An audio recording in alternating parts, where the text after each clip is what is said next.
Welcome to the Witnessing Report. This is Jim and Hansel. Craig.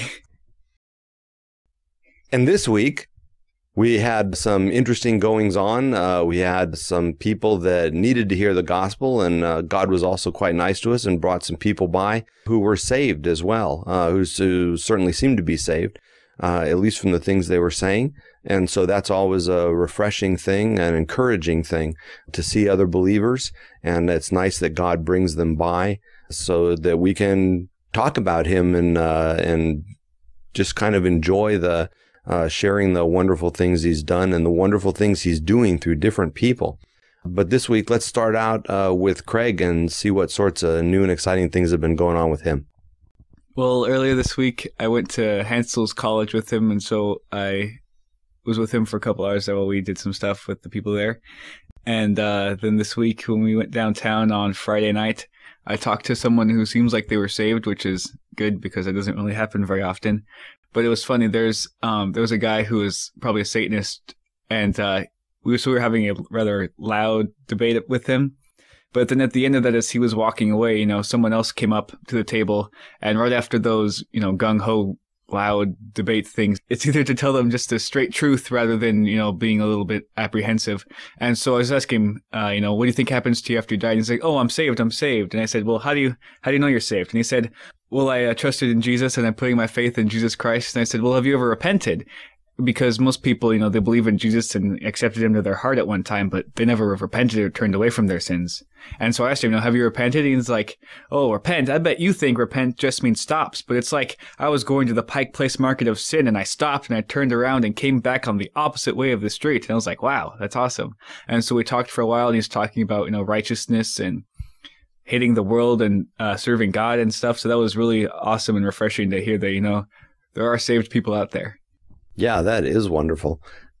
I had a chance last night to speak with George and Dawn from Green Bay, Wisconsin, and they asked what we were doing, and I told them, we were sowing the word, we're telling other people about Jesus.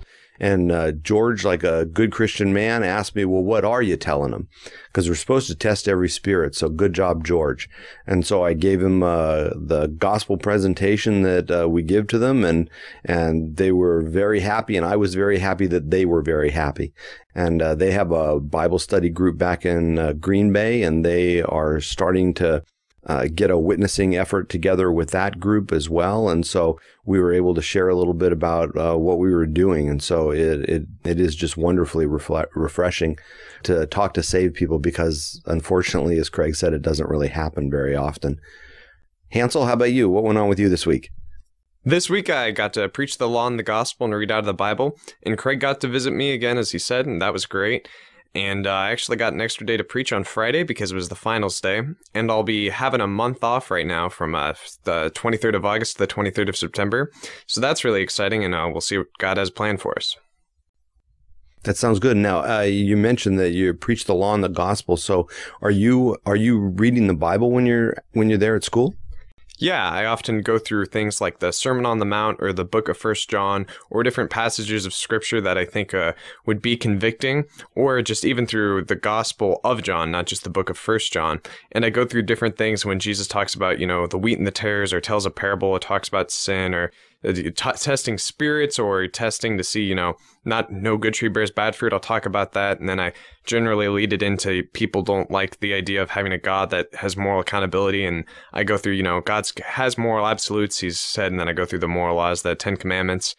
And I talk to people about that, and I talk to, we create a God in our mind to fit our own ideas, or we say God doesn't exist, or we do all these different things. And I talk about how there's two types of religion in the world. There's works-based religion and Christianity. And of course, I share the gospel of Jesus Christ, because that's very important. Well, and so you're in a courtyard area. And so when you're doing this, when you're talking like that, do you find that people are paying attention? Yeah, some people come and I think they sit down because of me, or maybe they sit down because they need a place to sit down. But sometimes people come and sit down and kind of be looking at me, and maybe if I take a break to put stuff out on a table, they'll come up and talk to me. And it seems like a lot of people or are listening to me. There's not as many people as we see downtown, but I certainly do get a lot of conversations just because perhaps people have more spare time at the college when they're in between classes or after school or something like that. So it's pretty interesting to see who comes by. It's not the same group of people we'd see in Seattle, but it is interesting. No, that's nice to have an area where people actually stop and congregate. It's a little bit of a challenge for us downtown because people are kind of on the move, but it's nice that God actually brings people by and has them stop and talks for a while. Also, it sounded like Craig mentioned you were talking to some Satanist guy last night. What was that all about? Yeah, a lot of times when we're downtown, people come by and they'll say one word trying to bring us down or insult us or make a riot or something like that. And oftentimes they'll run away, but oftentimes we say, oh, come back, talk to us. You know, we'd like to hear what you have to say and we'd like to talk to you. And occasionally people come back, and actually they come back fairly often these days. And one guy, he walked by and he said, "Hail Satan," or something like that. And I'm like, come back, talk to us, and all these different things. And I guess he sort of probably thought he was a Christian. I'm like, well, you know, Jesus said no good tree bears bad fruit, no bad tree bears good fruit. And he says, oh, how can you tell me by my fruit? How can you, see all this stuff? You only know me for 5 minutes. I'm like, well, in the short period of time that I have seen you, you've said, "Hail Satan." And now it's a commandment that says, you shall not use the name of the Lord in vain. But you're doing the inverse. You're praising his enemy. That's not maybe on par with blaspheming God's name, but you're hailing his enemy. You think you might be saved, or you said something about Christianity or being a Christian, but you're hailing the one who's, described as the deceiver, the one who tried to tempt Jesus. Of course, Jesus wasn't tempted, or he didn't give in to temptation. And that's just something to consider. If you think you're saved, but you're praising his enemy, it's not, probably people wouldn't consider the words Satan or hail profanity, but the Bible says, "Abstain from every form of evil, let no unclean speech proceed from your mouth." It doesn't seem like you'd want to fame or give praise to God's enemy. That's interesting because, so that's a blatant example, someone walking by and saying, "Hail Satan." First of all, it shows exactly how much God's word bothers people. I mean, just the presence of God's word and God's people bothers people so much that someone who, may or may not believe in God still feels motivated to walk by and say, "Hail Satan." I mean, it just offends them so much to be in the presence of the things of God that they feel compelled to say something. But it's interesting because we were talking to a guy a few weeks ago, and he said he was a Christian. And so we started talking about these different sins, and every single sin that we brought up, he said it was okay, and that it didn't matter if you do that anymore. And so as he's doing this, I'm like, well, there isn't going to be a single sin that we talk about that he's going to think is wrong, because we kept showing him Bible verses. And it's like, okay, what about this? The Bible says blah, blah, blah, blah, blah. And he had an excuse for why it was okay to commit that sin. And so, you talk about people that think they're saved, but yet they'll defend sin, and they'll praise God's enemy. And so you wonder what kind of confidence they could possibly have in their profession.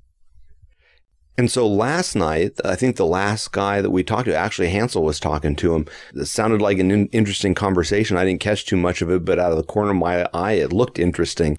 I thought the guy was actually going to come after Hansel at one point, but he can probably tell you more about what went on.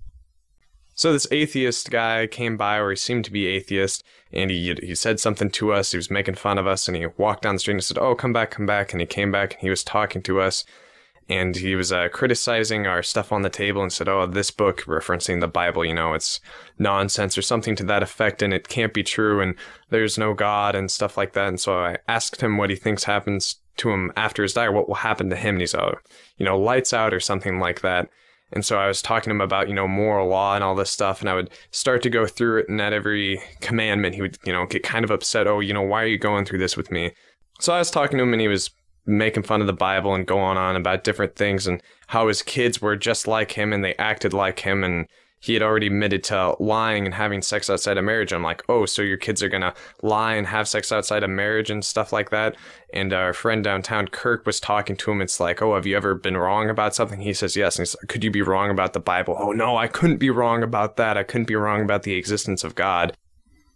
So a couple things. First of all, his reaction when you started to go through the commandments, that's the conviction part. That's why that's so valuable, right? I mean, this is the power of the law to show people, especially proud people, right? They don't think they've done anything wrong. They think they know everything. And so when they're confronted with God's moral law, they see that they're in trouble, and they don't want to be reminded of that. God gave them a conscience. They know they're in trouble.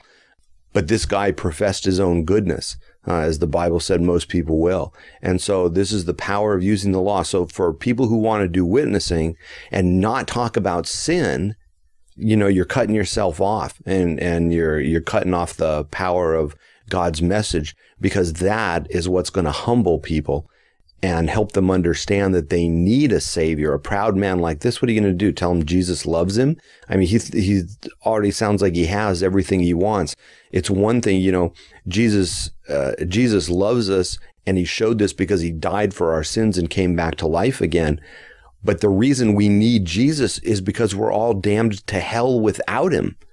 And a prideful person doesn't think about those things and doesn't care about those things. The other thing that struck me was this guy's got kids. So if he's absolutely positive that God doesn't exist, he better be more positive of that than anything else in his life, because I'm sure he isn't teaching his children about Jesus. And so it's one thing if he wants to wind up in hell, but if he's not telling his kids about these things because the father is the spiritual leader of the household, then he's condemning his children too.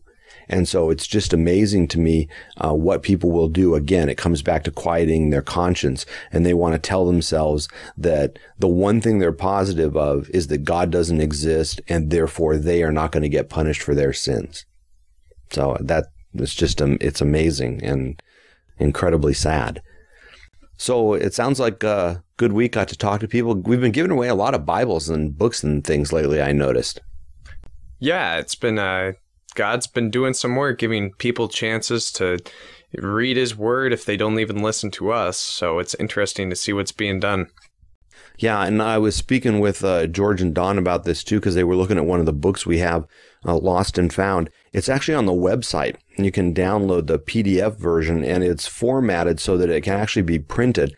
We don't have the cover out there yet, and so I probably need to do that, or you can email us with that.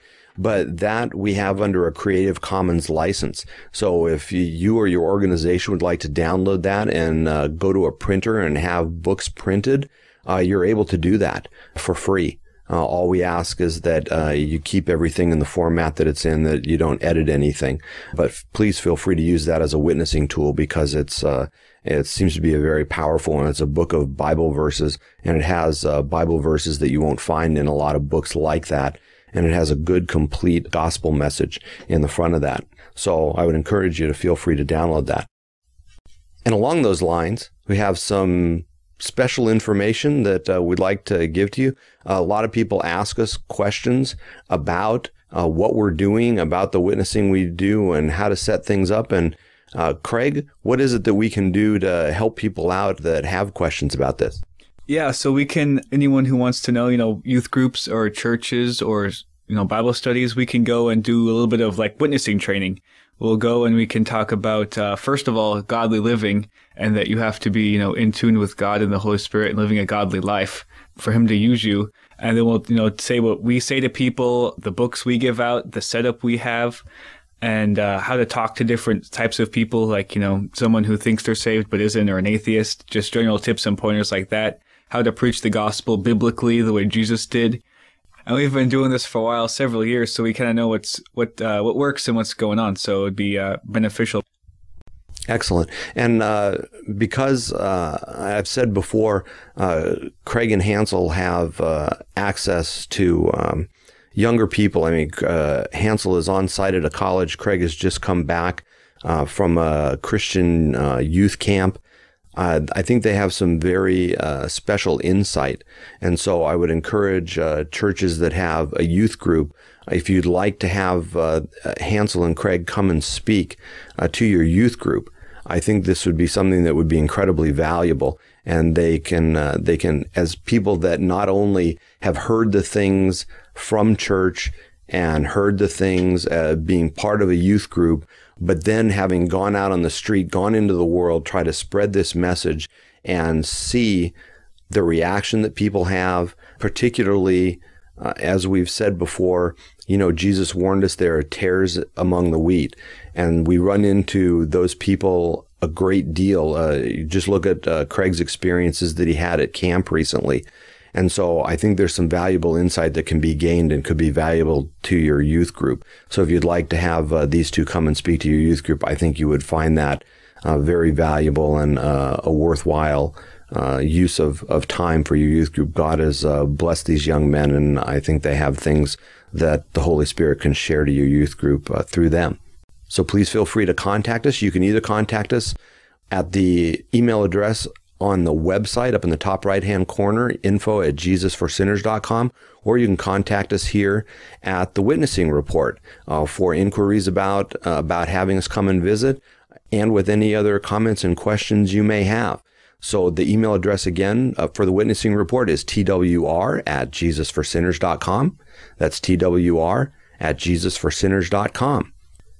I would also like to say hi to our sound engineer, Daniel. Wave, Daniel. There he is waving. Can't hear him because he's a sound engineer. He's focused on the sound. That's going to be it for this week.